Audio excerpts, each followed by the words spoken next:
So this is problem 1237, or 12.37 on page 758. During a hammer thrower's practice swings, the 7.1 kilogram head A of the hammer revolves at a constant speed in a horizontal circle as shown. Knowing that the speed of the hammer is 2.5 meters per second and the angle theta is 60 degrees, determine A, the tension in wire BC, and the radius of the circle rho. Okay, so the reason I selected this problem is because you've probably done the same thing I've done. You wanted to pick something up, say to throw it into the back of a pickup truck. What did you do? You picked it up and you slung it around, and that seemed to make it easier. Let's find out why. Let's see if there's a reason why it might be easier to sling something around. We might suspect that the force required at an angle is lower for some reason when we're going around in a circle. But that doesn't really make sense, because if we're accelerating a mass around a corner, that's a higher acceleration. How is it then that it would be easier to lift? Well, let's see if we can find out. So what all do we know? We know that body C, let's see, you know what, let me put it inside. We know that it has a mass of 7.1 kilograms. Let's see. The speed of the hammer, that's what we call it, yeah, the hammer, is 2.5 meters per second. Now that's a tangential speed. I think we might end up needing a side view and a top view. So let me make a top view down here. Put C in the same place. We don't know the radius of curvature. I think they call this rho. Yeah, they call this rho. But they did tell us that the angle, so here's the circle that's rotating in, the angle of wire BC is 60 degrees versus horizontal. Okay, and we're supposed to find the tension, and we're supposed to find the radius of the circle. Okay? Any questions about what we're trying to do here? All right. So there's two parts to this problem. One part will be to determine something about the kinematics. How are things moving? The other part is the kinetics. What are the forces that are causing it? So probably the easiest place to start with is a free body diagram of C, and maybe also a kinetic diagram. We always do both. And let's figure out what forces are acting at least. Okay? So when you look at body C, what forces are on it? If we're looking at this side view, what would there be? Tensile force. Tensile force, tension BC, which we're supposed to find. What else? Gravity. The weight. That's it. Right? There's nothing else acting on this thing. Okay? What about the kinetic diagram? Which way does body C accelerate? Well, I think just in that direction, right?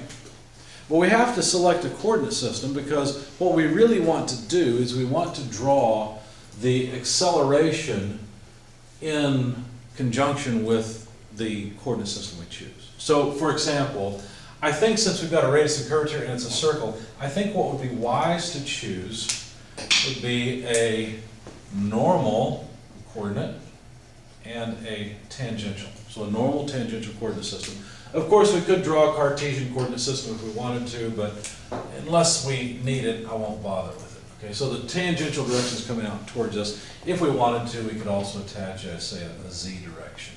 Okay, something going up. Okay, so just extending the normal tangential coordinate system.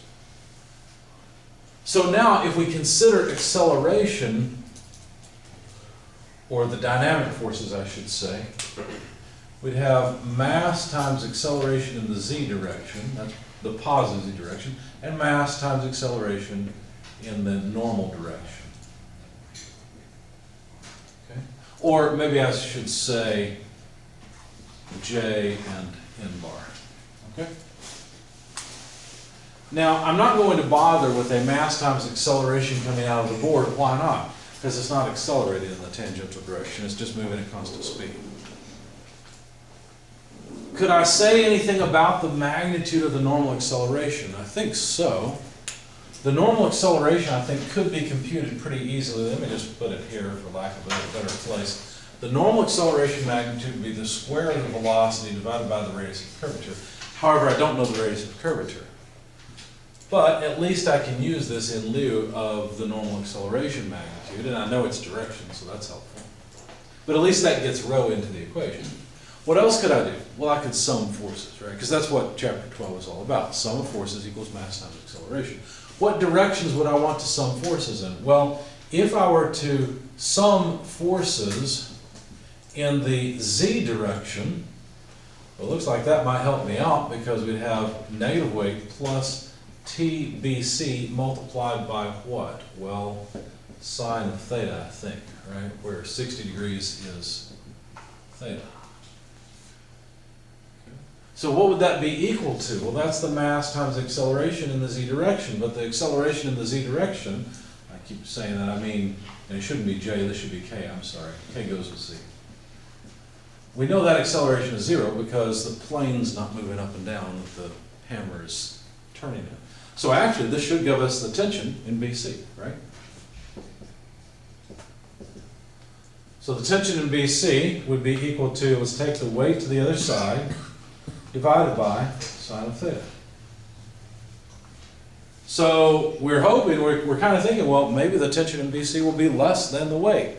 Is that really the case, though? The weight is, well, we haven't calculated the weight. The weight from here would be mg, so that's 7.1 kilograms times 9.81 meters per second squared. Somebody want to tell me that number, please? Be a little less than 70, probably 65 or so, maybe 67. Of course, the newtons are the result. 69.65. Okay, 69.65 newtons, okay.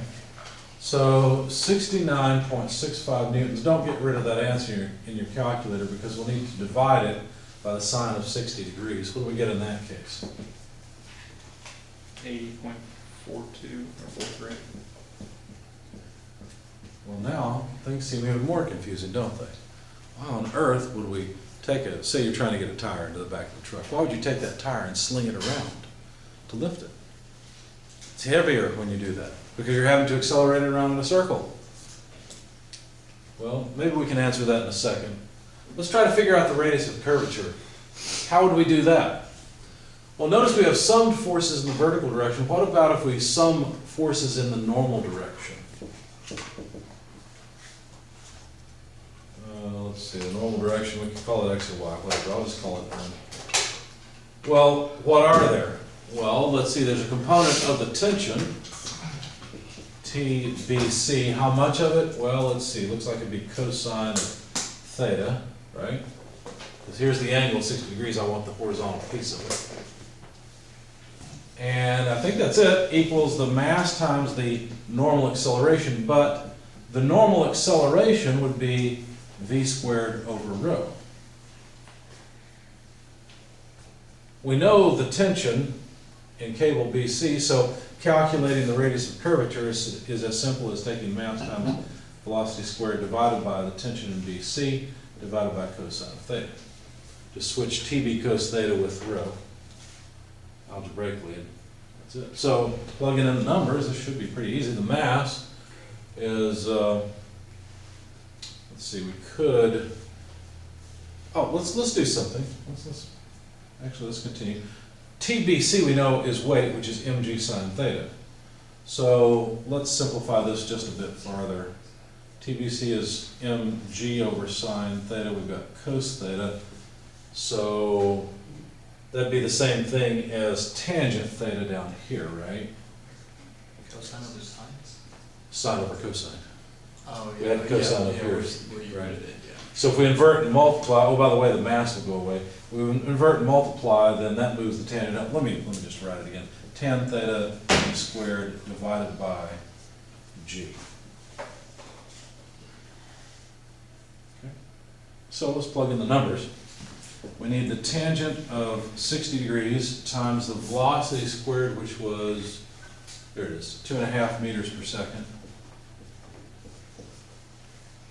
divided by 9.81 meters per second squared. What units will we end up with? Well, the seconds are all gone, aren't they? Meters squared over meters would just be meters. So take your calculator, multiply 2.5 squared by tangent of 60 degrees and divide by 9.81. What do we get?